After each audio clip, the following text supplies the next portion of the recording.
Hello friends, this video on electromagnetic waves part 14 is brought to you by examfear.com. No more fear from exam.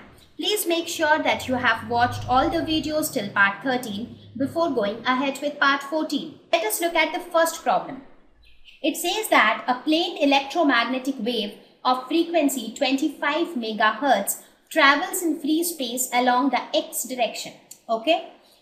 So we have an electromagnetic wave. Let us draw an electromagnetic wave. Let us suppose this is my electromagnetic wave. So the electromagnetic wave is propagating along the x direction. So the wave propagates along x direction.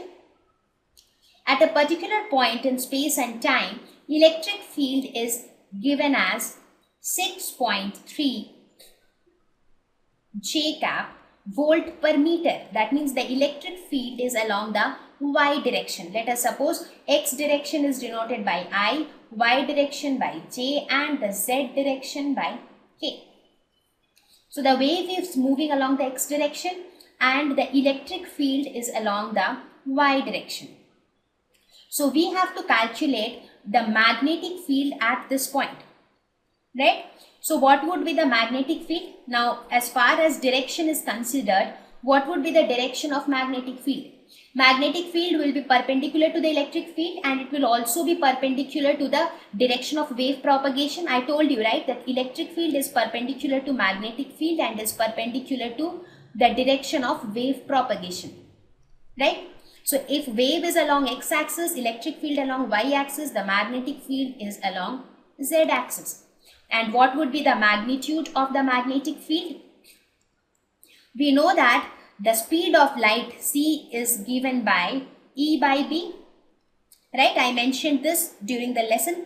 So from this we can see that magnetic field B will be equal to E by C. So E is 6.3 volt per meter divided by C is 3 into 10 to the power 8 meter per second. So this comes out to be 2.1 into 10 to the power minus 8 Tesla.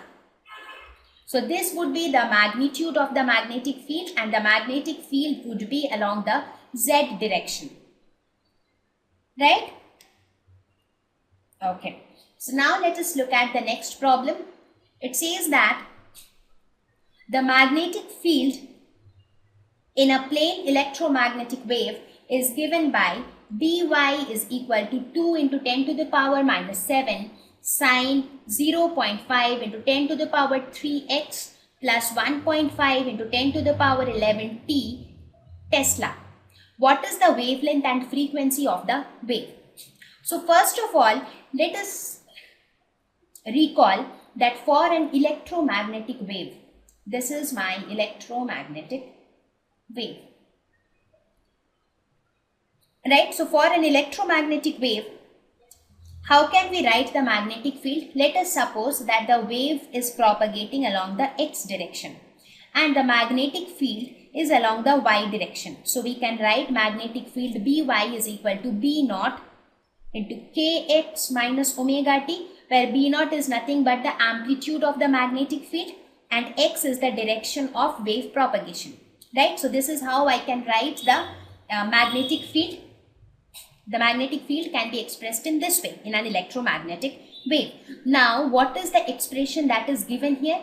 The given expression is By is equal to 2 into 10 to the power minus 7 sine 0.5 into 10 to the power 3x plus 1.5 into 10 to the power 11 t.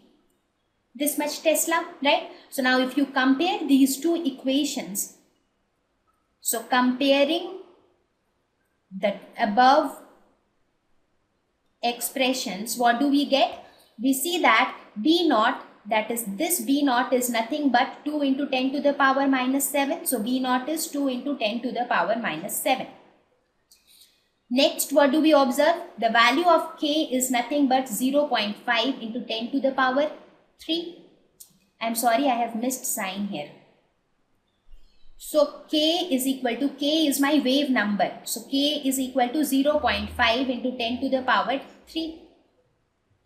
And what do we see? Omega is equal to 1.5 into 10 to the power 11.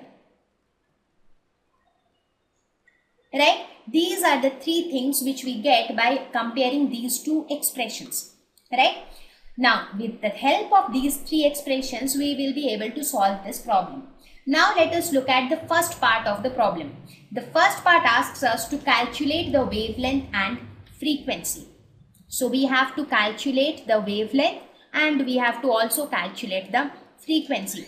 Now, let us consider the second expression. So, from second expression,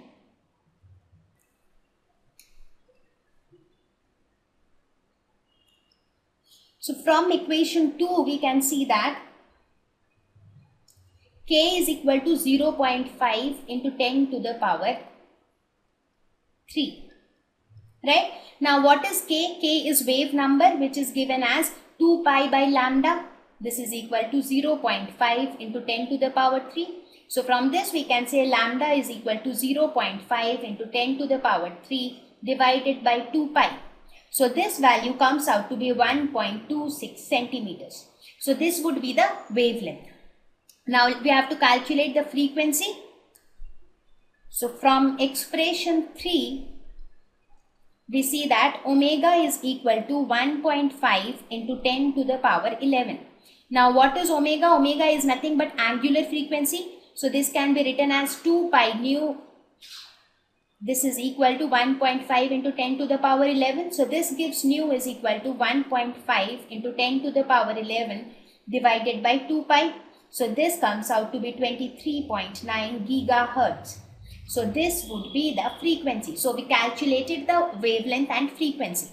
Now, in the next part of the problem, it asks us to write an expression for the electric field. So, here we wrote the expression for magnetic field. So, how can we write the expression for electric field? Now, here we see that the wave is along the x-axis, the magnetic field is along the y-axis. So, what will be the direction for electric field? It will be along z-axis. So, Ez will be equal to E naught sine kx minus omega t, right?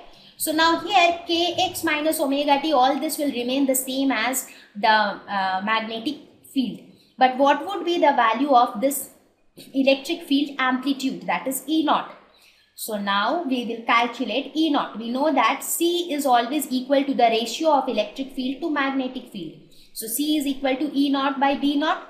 So, we can say E naught is equal to C into B naught.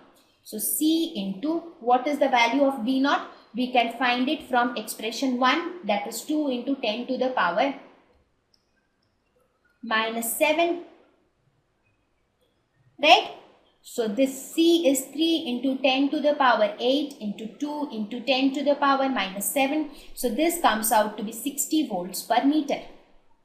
Therefore, we can write the expression for electric field as Ez is equal to 60 sine kx minus omega t. So, k was given as 0.5 into 10 to the power 3.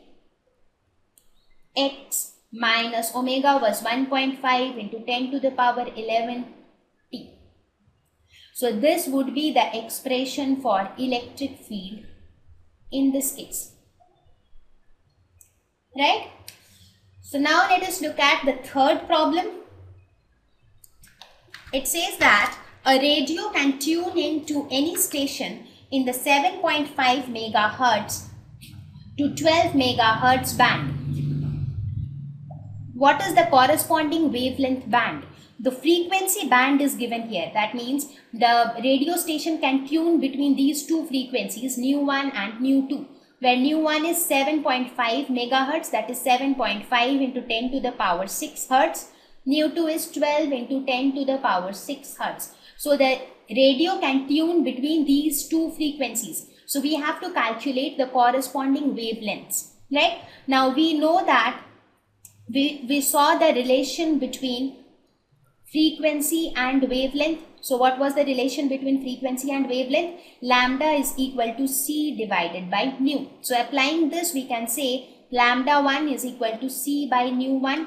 So that is equal to 3 into 10 to the power 8 divided by 7.5 into 10 to the power 6. This comes out to be 40 meters.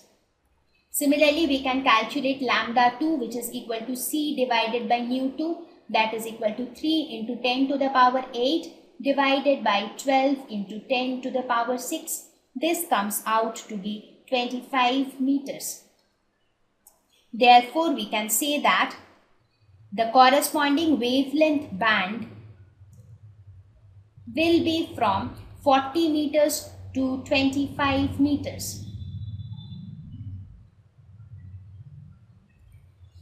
Let us now look at the fourth problem. It says that the amplitude of the magnetic field part of a harmonic electromagnetic wave in vacuum is B naught is equal to 510 nanotesla. Okay. What is the amplitude of the electric field part of the wave? So let us consider an electromagnetic wave. Let us suppose we have an electromagnetic wave which is propagating along the x direction. The magnetic field is propagating along the y direction and the electric field is along the z direction. So how can we write the magnetic field? The magnetic field expression can be written as By is equal to B naught sine kx minus omega t. Now similarly, electric field can be written as Ez is equal to E naught sine kx minus omega t, right?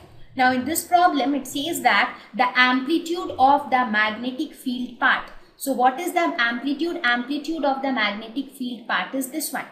So this value is given as 510 nanotesla, that is 510 into 10 to the power minus 9 Tesla. We have to calculate the amplitude of the electric field part. That means we have to calculate the value of E naught. Now we know that C is the ratio of electric field to magnetic field. So from this we can say that E naught is equal to CB naught. Therefore E naught comes out to be CB naught, that is 3 into 10 to the power 8 into B naught is 510 into 10 to the power minus 9. So this comes out to be 153 Newton per Coulomb.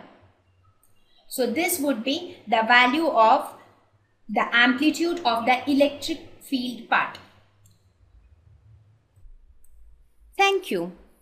Please visit examfear.com to watch free educational videos, try free online tests, get the best quality study materials, study from the best tutors and mentors, and much more. Thank you once again.